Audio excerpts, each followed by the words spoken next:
जी अस्सलाम वालेकुम, क्या हाल है सब लोग? खैरियत से? पाकिस्तान तहरीक इंसाफ की कोर कमेटी के इजलास पे ठीक ठाक किस्म की टैंपटास हो गई और शेर अफजल मरवत साहब और अली जफर साहब की इतनी खौफनाक क्लास हुई कि जिसका कोई जवाब नहीं है। और फिर यह फैसला हुआ कि अली जफर साहब सुप्रीम कोर्ट ऑफ पाकिस्तान में केस नहीं लड़ेंगे। पाकिस्तान तहरीक इंसाफ का वो कौन सा केस है जिससे अली जफर साहब को रोक दिया गया और कोर कमेटी के अंदर हुआ क्या था, ये पूरी तफसील के साथ हम आपको आज के वीलाग में बताएंगे।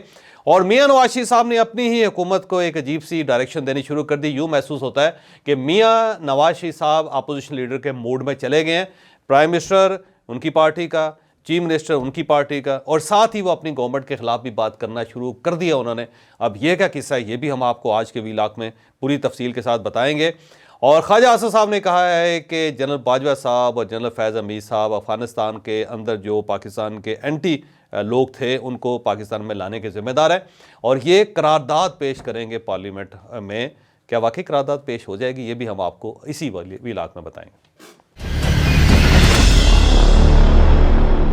कल मियां नवाज शरीफ साहब ने मरीम नवाज साहबा के साथ बैठ के लाहौर के अंदर एक बड़ी मीटिंग की और उस मीटिंग के कुछ नुक्ते बाहर सामने आए हैं।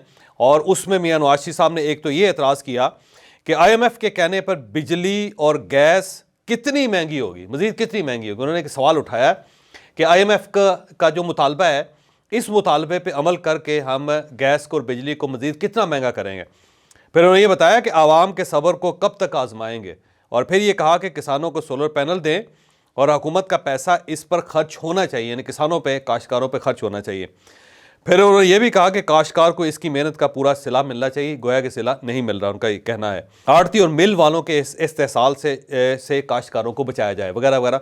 तो बड़ी लंबी चौड़ी तफसील है इसके अंदर। अब सवाल ये है कि मियां नवाज शरीफ साहब पाकिस्तान मुस्लिम लीग नून के सरबराह हैं, इसमें कोई शक नहीं। और जितने भी फैसले हुए, 16 महीने की गवर्नमेंट थे मियां शहबाज शरीफ साहब की, वो मियां नवाज शरीफ साहब की मर्जी से फैसला हुआ। उससे पहले जनरल बाजवा साहब की एक्सटेंशन थी, वो फैसला मियां नवाज शरीफ साहब की मर्जी से हुआ। फिर ये जो इलेक्शन लड़ने का फैसला था कि किस तारीख को होना चाहिए, कैसे होना चाहिए, वो सारा डिज़ाइन मियां नवाज शरीफ साहब का था। मियां नवाज शरीफ साहब उसके अंदर इन थे, वो उसके सरबराह थे। फिर जब ये इलेक्शन हो गए और उसके रिजल्ट्स आए और पार्टी में से कुछ आवाज़ें उठना शुरू हुई कि हमें हुकूमत नहीं लेनी चाहिए, लेकिन इस गवर्नमेंट को बनाने का फैसला भी मियां नवाज शरीफ साहब ने खुद किया। उन्होंने ये फैसला किया कि शहबाज शरीफ साहब वफाक में होंगे और मरीम नवाज साहबा पंजाब के चीफ मिनिस्टर होंगी। और ये फैसला जो है उन्होंने बाकायदा एक पब्लिक गैदरिंग में खड़े होकर जब मुबारकबादें वसूल कर रहे थे, वो उस वक्त उन्होंने किया कि मियां शहबाज शरीफ साहब जो हैं, मैं उन्हें हुकूमत बनाने का टास्क देता हूँ कि जाके गवर्नमेंट बनाएं। अब ये सारा काम जब हो गया, मुकम्मल तौर पे कंप्रोमाइज़ हो गया, और उसके बाद अब आपके भाई जो हैं वो ज़ाहिर इस वक्त वज़ीर आज़म हैं, वो वफाक में बैठे हुए हैं और उनकी मर्ज़ी से IMF के साथ एक एग्रीमेंट हो रहा है और उसको जो लीड कर रहे हैं वो औरंगज़ेब साहब कर रहे हैं, जो इस वक्त वज़ीर ख़जाना है। और औरंगज़ेब साहब का फैसला भी मियां नवाज शरीफ साहब ने किया था। यानी सारे फैसले करने के बाद मियां नवाज शरीफ साहब अब अपोजिशन मोड में चले गए और साथ वो ये कह रहे हैं कि IMF के कहने पर बिजली और गैस को मज़ीद कितना महंगा किया जाएगा। ये सवाल आपको, मेरा ख्याल है, अपने आप से पूछने के बजाय आपको मियां शहबाज शरीफ साहब से पूछना चाहिए या फिर मरीम नवाज साहबा से पूछना चाहिए। और एक साइड पे आप सूबे, यानी 12 करोड़ लोगों के सूबे में आप चीफ मिनिस्टर हैं, आपकी साहबजादी चीफ मिनिस्टर है, और पूरे पाकिस्तान के जो प्राइम मिनिस्टर हैं वो मियां शहबाज शरीफ साहब आपके भाई हैं, और साथ आप सवाल भी पूछ रहे हैं। ये सवाल आवाम से पूछने के बजाय मेरा ख्याल है उन्हें वज़ीर आज़म से पूछना चाहिए या फिर मरीम नवाज साहबा से पूछना चाहिए। तो वो जो साथ बैठी हुई हैं उनसे नहीं पूछ रहे, और वो जो इनके एक कॉल के डिस्टेंस पे हैं या जिनसे रोज़ाना मुलाकात हो रही है, आप उनसे भी नहीं पूछ रहे। और फिर आप वज़ीर ख़जाना से भी नहीं पूछ रहे, जो इस वक्त सारे एग्रीमेंट्स IMF के साथ कर रहे हैं और उनकी तमाम कंडीशंस पे अमल भी कर रहे हैं, और साथ साथ वो इकानमी को इस तरह रीशेप कर रहे हैं कि आम आदमी को उसके अंदर से कोई रिलीफ ना मिल सके। तो मेरा ख्याल है मियां साहब को ये सवाल औरंगज़ेब साहब से पूछना चाहिए, शहबाज शरीफ साहब से पूछना चाहिए, मरीम नवाज साहबा से पूछना चाहिए, बल्कि इन सब को छोड़ के मियां नवाज शरीफ साहब को ये सवाल अपने आप से पूछना चाहिए कि अगर आज सूरत ये है तो उसके ज़िम्मेदार तो फिर आप हैं। आप ना गवर्नमेंट बनाते, आप पंजाब के अंदर भी ना गवर्नमेंट बनाते, आप इस इलेक्शन के नताइज को तस्लीम ना करते, और आप पिछले 16 महीने की गवर्नमेंट भी ना बनाते, और उससे पहले आप जनरल बाजवा साहब को एक्सटेंशन भी ना देते, और उससे पहले आप जनरल बाजवा साहब को आर्मी चीफ अपॉइंट भी नहीं करते। तो ये सारे ज़ाहिर आपकी गलतियाँ, ये सारे काम आपने खुद किए हैं और जब खुद कर लिए हैं तो उसके बाद अब आप पूछ रहे हैं कि जी ये गैस और बिजली हम कब तक महंगी करते रहें। तो मेरा नहीं ख्याल कि ये सवाल बनता है।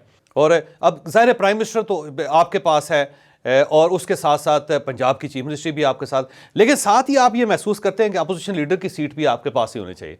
लिहाजा आप अपोजिशन की जो बात है वो भी आप कर रहे हैं, जो बात उन्हें करनी चाहिए वो भी मियां नवाज शरीफ साहब खुद कर रहे हैं। तो मेरा ख्याल है मियां नवाज शरीफ साहब नहीं चाहते कि कोई ओहदा किसी और के पास हो। और इस सारे सिनेरियो के अंदर एक चीज़ और बड़ी दिलचस्प है कि मियां शहबाज शरीफ साहब ये ऐलान कर रहे हैं, बार बार कह रहे हैं कि जी वफाक हो या पंजाब हो, हुकूमत तो मियां नवाज शरीफ की है। तो जब हुकूमत ही आपकी है तो फिर आप किससे पूछ रहे हैं कि जी ये जो IMF है उसके कहने पे हम गैस और बिजली को कब तक महंगा करते रहेंगे और आवाम के सब्र को कब तक आजमाएंगे वगैरह वगैरह, और किसानों को सोलर पैनल मिलने चाहिए तो आप दें ना जी, किसने रोका आपको। तो ये मुझे बात वैसे मियां नवाज शरीफ साहब की समझ नहीं आई कि आप एक काम कर रहे हैं और जो उसका नतीजा निकल रहा है आप उसको तस्लीम नहीं कर रहे हैं और उसके बाद आप एतराज़ भी कर रहे हैं। तो मेरा नहीं ख्याल कि मियां नवाज शरीफ साहब को अब एतराज़ करना चाहिए, उन्हें अब इसे तस्लीम करना चाहिए और तस्लीम करने के बाद अपनी गलतियों को मानना चाहिए और उसके बाद उसके अजाले की कोशिश करनी चाहिए, बजाय इसके कि वो एक अपोजिशन लीडर का किरदार भी अदा करना शुरू कर दें। आज ख्वाजा आसिफ साहब ने बड़ा दिलचस्प बयान दिया। उन्होंने कहा कि जनाब बाजवा साहब और जनाब फैज़ हमीद साहब जो हैं वो कालादम TTP के लोगों को पाकिस्तान लेकर आए थे, वो जिम्मेदार हैं। 6000 लोगों को वो पाकिस्तान लेकर आए और जिससे पाकिस्तान के अंदर बहुत गड़बड़ हुई और यही लोग हैं जो पाकिस्तान को इस वक्त नुकसान पहुंचा रहे हैं। तो ये जनाब फैज़ हमीद और जनाब बाजवा साहब की गलती है जिसका खमियाजा पाकिस्तान भुगत रहा है। और साथ उन्होंने कहा कि मैं पार्लियामेंट में एक करारदाद पेश कर रहा हूँ जिसमें मैं चाहूँगा कि जनरल बाजवा साहब को जनाब फैज़ हमीद साहब को बुलाया जाए, वो बुला के उनसे पूछा जाए कि आपने ये काम क्यों किया। अब ख्वाजा आसिफ साहब सिर्फ पाकिस्तान मुस्लिम लीग नून को रिप्रेजेंट नहीं कर रहे बल्कि वो वज़ीर दिफा भी हैं और जब वो ये बात कर रहे हैं तो मेरा ख्याल है बड़ा सोच समझ के बात कर रहे होंगे। ख्वाजा साहब बहुत समझदार आदमी हैं। ये नहीं हो सकता कि चलते चलते को बात कर दें वो और उस बात के पीछे कोई चीज़ ना हो या उन्होंने सोचा ना हो इसके ऊपर। वो तो गिली मट्टी पे गिली ज़मीन पे पाँव नहीं रखते। ख्वाजा साहब बड़े समझदार आदमी। अब उन्होंने ये फैसला किया है तो ज़ाहिर वज़ीर दिफा की हैसियत से किया होगा और वज़ीर दिफा की हैसियत से उन्होंने ये पैगाम भी दिया होगा। अब सवाल ये है कि अगर जनरल फैज़ हमीद साहब इसमें ज़िम्मेदार हैं, जनरल बाजवा साहब ज़िम्मेदार हैं, मैं हो सकता है मैं समझता हूँ कि वही ज़िम्मेदार है, तो उस वक्त आप लोग क्या कर रहे थे? क्योंकि उस वक्त जो अफ़गानिस्तान के ऊपर जो पॉलिसी बन रही थी वो तो बाकायदा ये दोनों जनरल कौमी असम्बली में आके वहाँ पर ब्रीफिंग दिया करते थे और आप सब लोग वहाँ पर मौजूद होते थे। बल्कि जब आप मौजूद होते थे तो आप तारीफ़ भी करते थे और उसके बाद आप ये कहते थे कि इसके अलावा ऑप्शन कोई नहीं है। बल्कि जब खाने की टेबल पे खड़े होते थे तो जनाब फैज़ हमीद और उसके साथ साथ जनाब बाजवा की बड़ी तारीफ़ें होती थी और ख्वाजा साहब वहाँ पे मौजूद होते थे और मौजूद होने के साथ साथ वो इसकी की तस्दीक भी करते थे। फिर जब एक्सटेंशन हुई जनरल बाजवा साहब की तो ये पैगाम जो है वो ख्वाजा आसिफ साहब लेके आए थे मियां नवाज शरीफ साहब का। बल्कि याद होगा कि इस पे पार्टी बाकायदा नाराज़ हो गई थी और मियां नवाज शरीफ साहब भी बाद में नाराज़ हो गए थे क्योंकि ख्वाजा आसिफ साहब ने यहाँ आके सबको कहा था कौमी असम्बली के अंदर अपनी जो पार्टी है उनके लोगों को कि मुझे मियां नवाज शरीफ ने कहा है कि अनकंडीशनल हमने सपोर्ट करनी है जनरल बाजवा को। तो अब सवाल ये है कि जनरल बाजवा अगर इतने बुरे थे तो आपने उनको एक्सटेंशन क्यों दी और आपने अनकंडीशनल सपोर्ट उनको क्यों की? और वो अनकंडीशनल सपोर्ट भी ख्वाजा आसिफ साहब ने की। क्या आपको ये अंदाज़ा नहीं था कि ये गलत लोग हैं और ये पाकिस्तान को नुकसान पहुंचा रहे हैं? तो आपने एक तो गलत लोगों को, पाकिस्तान के नुकसान पहुंचाने वाले लोगों को आर्मी चीफ बनाया आपने, फिर आपने आगे बढ़ के उनकी एक्सटेंशन भी की और एक्सटेंशन करने के बाद जब वो फैसले करते रहे तो आप उन फैसलों को मानते भी रहे और ऑल ऑफ सडन जब आपकी गवर्नमेंट आई दूसरी मरतबा 16 महीने की गवर्नमेंट के बाद फिर आपको अचानक महसूस हुआ कि इसके जिम्मेदार तो जनरल बाजवा और जनरल फैज़ हमीद है और उनको पार्लियामेंट में बुलाना चाहिए। तो अब आपको अचानक ये महसूस हो रहा है। तो मुझे ये चीज़ समझ नहीं आ रही कि आप बेसिकली करना क्या चाहते हैं कि आप जनरल बाजवा का, जनरल फैज़ हमीद का एहतसाब करना चाहते हैं। अगर आप एहतसाब करना चाहते हैं तो आप केस करें उनके ऊपर। सबसे बेहतरीन तरीका तो ये है पार्लियामेंट में बुला के आप उनसे क्या पूछ रहे हैं। और अगर फ़र्ज़ करें कि पार्लियामेंट में आप बुला के पूछ भी लेंगे तो पार्लियामेंट क्या अदालत है? क्या वो इनको सज़ा दे सकेगी? क्या इनके एजाज़ वापस ले लेगी? क्या इनके खिलाफ कोई तादीबी कार्रवाई कर लेगी? क्या कर लेगी? दूसरा ये है कि वो पार्लियामेंट में क्यों आएंगे? क्योंकि वो तो रिटायर्ड ऑफिसर हैं। जब रिटायर्ड ऑफिसर्स हैं अपने घरों में बैठे हुए हैं तो पार्लियामेंट उनको कैसे बुला सकते हैं? तो सबसे बेहतरीन फोरम ये है कि आप गवर्नमेंट हैं, आप उनके खिलाफ मुकदमा बनाएं और मुकदमा बना के आप बाकायदा अदालतों में लेके जाएं और वहाँ से आप फैसला करें, क्योंकि पार्लियामेंट कोई अदालत तो है नहीं कि वो सज़ा सुना सके इनको। अगर आप समझते हैं पाकिस्तान को नुकसान हुआ है तो फिर आपको एक कमीशन बना के इसका फैसला करना चाहिए। तो मेरा ख्याल है ख्वाजा आसिफ साहब शायद जनरल बाजवा साहब या जनरल फैज़ हमीद साहब को थोड़ा सा टफ टाइम देना चाहते हैं। इसके अलावा कोई ख़ास मकसद नहीं है कोई एहतसाब करना या पाकिस्तान के बारे में सोचना। बहरहाल एक चीज़ अच्छी है ख्वाजा आसिफ साहब की, मैं तारीफ़ करूँगा कि ठीक है वो कोर्स ऑफ हिस्ट्री ठीक कर रहे हैं।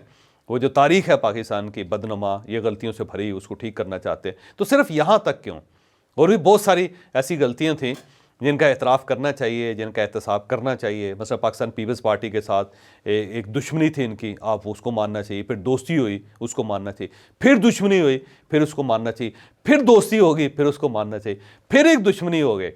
तो इतनी बार तो आप वो करते रहें तो आपको वहाँ से एतराफ़ करना शुरू करें। और इस बार भी जब पाकिस्तान पीपल्स पार्टी इवन आपको इरसा का चेयरमैन भी नहीं लगाने नहीं दे रही, तो आपको इस पर तो वही बात करनी चाहिए कि देखिए जी हम तो काम करना चाहते हैं, वो काम नहीं करने दे रहे। तो ये अजीब सी बात है कि आप सिर्फ एक चैप्टर खोलना चाहते हैं, वो भी थोड़ा सा, आप बाकी चैप्टर्स नहीं खोलना चाहते जहाँ पे आपको भी जवाब देना पड़ेगा।